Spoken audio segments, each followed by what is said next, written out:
सुनहरे बालों वाली लड़की एक मोटे आदमी के साथ दोपहर का खाना खा रही थी, लेकिन अगले ही पल मोटा आदमी दर्द से गिर पड़ा। लड़की घबरा गई और सब लोग उनके चारों ओर इकट्ठा हो गए। इसी दौरान जब सब तमाशा देख रहे थे, किसी ने मौका पाकर बटुआ चुरा लिया। सुनहरे बालों वाली लड़की ने चश्माधारी लड़की से मदद मांगी, लेकिन गुपचुप तरीके से उसकी घड़ी चुरा ली और मौका देखकर उसे मोटे आदमी की जेब में डाल दिया। पास वाला लड़का भी आराम से बुजुर्ग का बटुआ उठा ले गया। मोटे आदमी को एम्बुलेंस से ले जाया गया, लेकिन ये पूरी कार्रवाई दरअसल उस मेडिकल स्टाफ की योजना थी और इस पूरे गैंग का नेता था काला। इस गैंग में सैकड़ों लोग थे जो चोरी से अपनी जिंदगी चलाते थे और उनके अपने सख्त नियम थे। जो भी हाथ लगे उसे तुरंत बेच दो ताकि कोई सबूत न बचे। सुनहरे बालों वाली लड़की और काला की मुलाकात भी एक ठगी की वजह से हुई थी। कुछ दिन पहले काला रेस्तरां में खाना खा रहा था, तभी वो लड़की आकर उसके सामने बैठ गई। कहने लगी कि वो अपने पीछा करने वाले से बच रही है, लेकिन क्या सच में ऐसा था? जल्द ही एक आदमी बंदूक लेकर अंदर घुस आया, लेकिन काला बिल्कुल शांत रहा। उसे पता था ये तो सबसे घटिया हनी ट्रैप है। वो उठकर चला गया और जाते जाते दोनों को समझा गया कि उनकी एक्टिंग बहुत खराब थी। काला के जाने के बाद सुनहरे बालों वाली लड़की उसके पीछे भागी और उससे कुछ ट्रिक्स सिखाने की गुजारिश की। बात करते करते उसने उसकी अंगूठी चुरा ली और पलटते ही घड़ी भी गायब कर दी। लेकिन उसी वक्त काला ने भी उसका पर्स, बैंक कार्ड और चश्मा गायब कर दिया। इसे कहते हैं ध्यान भटकाना। जब एक हाथ कंधे पर हो,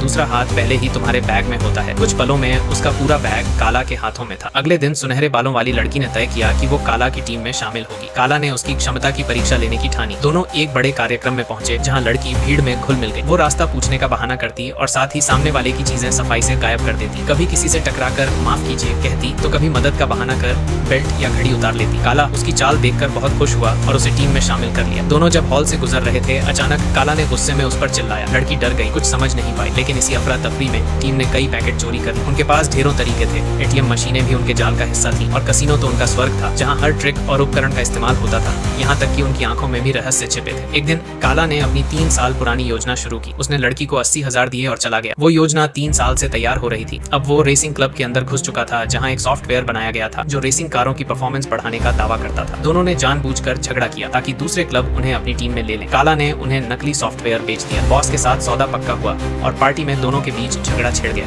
तभी सीढ़ियों से एक खूबसूरत औरत नीचे उतरी और वो कोई और नहीं बल्कि 3 साल पहले वाली सुनहरे बालों वाली लड़की।